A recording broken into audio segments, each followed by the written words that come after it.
we're quickly approaching the point to where all the meaningful things can be autonomous too. Yeah. And then it's like, well, where do we find our identity? Because a lot of people, you ask, like, who are you? Okay, well, Yeah. I'm an attorney, I'm a husband, I'm, whatever those things are. And if you eliminate everything outside of person. Atomic Souls Podcast. And I think even back then, I was like, I'm not voting for this dude, but I think he's on to something. Yeah. Is exactly what I was saying earlier. Like robotics and stuff is there. They can already do jobs, and we just don't allow them to. But eventually, the financial gain will be so significant that the regulations are going to stop and get lobbied away just like everything else does. Well, people don't want to work nowadays too, so that's also a factor. Well, nobody wants to work at Walmart doing checkout, right. So it makes sense to Well, those jobs weren't meant to be careers though. They were meant to be like starting positions where you could learn stuff. Like I'm with you on that. Like people found more meaningful things to do, but I think we're quickly approaching the point to where all the meaningful things can be autonomous too. Yeah. And then it's like, well, where do we find our identity? Because a lot of people, you ask, like, who are you? Okay, well, I'm an attorney, I'm a husband, I'm, whatever those things are. And if you eliminate everything outside of person, it's really hard to find that meaning. Yeah. We have so I'm in the networking group, BNI, and we've gotten an influx of applicants in the last few months of people that are buying franchises that have no prior industry experience. And the franchises they're buying into are jobs like one was house cleaning, one was water restoration. Like home services. Basically AI-proof industries. Yeah. And so we're starting to see a push of people trying to find where can I set up business, set up shop in an AI-proof industry? Yeah. I personally think that, my job as a lawyer is pretty safe. Yeah. I mean, I don't see computers coming in and doing what I do, or AI doing what I do effectively. It takes out the empathy part, right? The jury having empathy and human emotions. And that's the problem we've seen.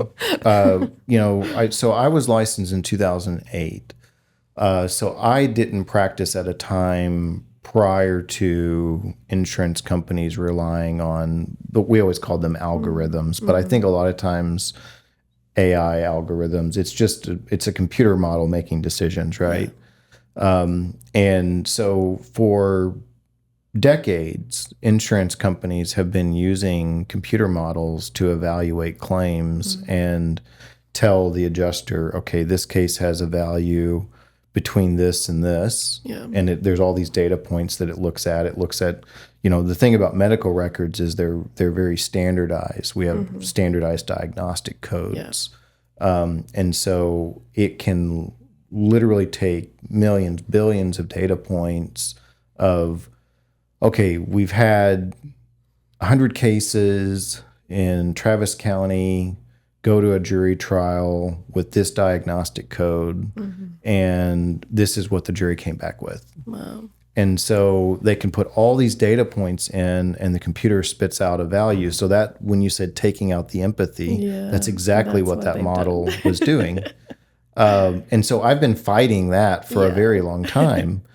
But then you file suit and you get to a higher level adjuster and you get to a defense attorney, and the attorney doesn't have to be bound by the algorithm. And they can evaluate what will a jury do, a human jury that's not bound by that algorithm. And so I think my job's pretty safe, at least for now. Y'all see the guy that will kind of he'll set up ChatGPT. He'll ask a question and then it fails. The other day I saw him ask how many E's are there in the word 17, and it was like, oh, there's 5. Oh, it gets strawberry wrong too. Yeah, it gets strawberry wrong, and so AI is also confidently wrong. Yeah. And so I don't know at what point it fixes that, it checks it. I mean, it will eventually. It'll get there. Yeah. It's doing some really impressive stuff right now. I think a lot of people don't see. So like working on the vessels, offshore stuff, Europe's already utilizing autonomy and AI stuff for that. For like their rivers and stuff. Yeah. AI boats? Yeah. The only thing stopping it here is we have so much invested in infrastructure that for the most part is financed. And so they have to get an ROI before they implement. But we're currently building electric boats with observation capabilities, not engagement capabilities yet in the States. It's a whammo boat. Same thing with like home services. I'm real big about homes. That's why ASP started specifically targeting home services and local service. They're least clients. likely to get shut down with AI. we target AI-proof businesses client. because I it's long-term clientele. was thinking about y'all today when we had yet another AI-proof franchisee come into the chapter. I'm like, oh, there's a whole industry here. But it's hard with the franchises though, because they get their own marketing and stuff, and so they can't work with us. Stuff. And it's shit, and they hate it, but they can't leave it. But that's back to an adoption, not necessarily an inability thing. AI and robotics haven't been adopted into those industries yet. That's why they're not being utilized. They are already capable of performing majority of those tasks. And I think eventually you get to the point to where you have these PE groups and these conglomerate groups that will just price the little guy out, and they'll capitalize on all of that. I did hear. I heard about a window cleaning company. This might have been at the Austin Chamber that's using drones to clean windows. Yeah, it's like they're already automating out the human aspect. Yeah. I mean, I'm talking about. I think we're looking at like a 10-year horizon. I'm not saying this is happening tomorrow, right? But it's definitely something that I contemplate a pretty good bit. Amazon will just deliver our weekly groceries. Everything becomes like an allotment and a stipend.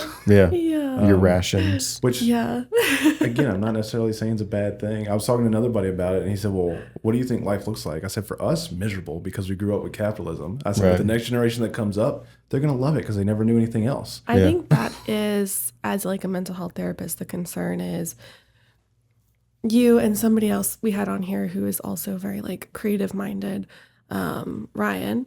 Love him. Y'all both said, oh, we'll just do more creative things. Most people don't think like that. Most people like go into like depression spiral because they have no purpose. Right. And you and Ryan and like we have like pretty direct purposes and like missions and stuff like that. Most people don't have like strong structures of like their value system and mission in life. And so I think it might go the other way. People just like crumble and like more depression happens, and like less people use it for creativity unless there is like a campaign for that like people are like buying into, like, oh, I need to like challenge this. And, I don't know if y'all have followed, like it's been a long time since I've been paying attention to this idea of the singularity, where I followed it pretty bit. Yeah, we know that, technology, the more technology advances, the faster technology advances. And so if you think about like human history and technology, like how long did it take us to get from fire to, oh, we can heat up this metal and now we can forge, steel, and then just kind of in our lifetimes, think about you get the computer. Well, then once you get the computer, you can write programs that calculate, all these other issues, and then you get more solutions to more problems we didn't even know we have. And, you ultimately end up with like calculators and, AI that can find protein structures that we've been working hundreds of years on trying to find. And then at some point, as you know, with the singularity, you get to where it's infinitely quick and it's just improving itself. And so that's true for medical technology as well. And, the issue is that a good thing or not? I don't know if it is or not. Because it's like asking, is the sun coming up tomorrow a good thing? It's inevitable to me, and it's like just going to happen. I think it is inevitable. What do we just do my with concern is when the sun comes up, do we all burn?